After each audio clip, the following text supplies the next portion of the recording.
Ole Miss fans, we're just a few weeks away from the first football game of the season, and once again this year, we're going to give you an inside look at all the position groups on this Ole Miss football team. That way you know just what to look forward to when Ole Miss takes on Memphis on August 31st.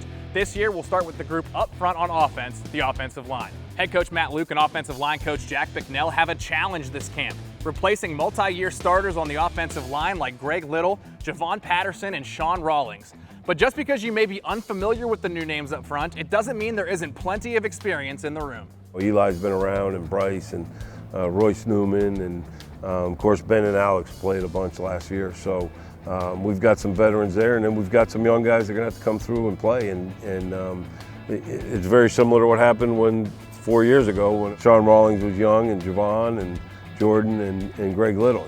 So those guys went in and did a good job, and that's what we're expecting out of our young group this year. Along with returning upperclassmen at the position, Ole Miss has 10 freshmen, either true or of the redshirt variety, in the room. Finding the right mix of guys will be important during camp in order to keep a young quarterback upright and open holes for the talented ball carriers in the running back room. We need to find out who can play, who's ready to play, and get those guys set so we can get them reps during these next month or so before the first game. So it is important that we make some decisions, and it's going to be important for them to have a sense of urgency about getting ready. Another important factor for the group, getting in tip-top shape to excel in new offensive coordinator Rich Rodriguez's offense. We got to understand the speed with which this game is played, especially the young guys, and the tempo with which we're going to play it. You can't be a good player unless you're in physical conditioning, because you're just, fatigue makes cowards of us all, is the saying, and that's true. So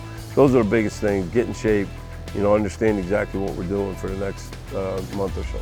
We're looking forward to seeing how this offensive line group plays on August 31st when Ole Miss takes on Memphis to begin the year. Until then, you can keep up with everything Ole Miss football online at OleMissSports.com.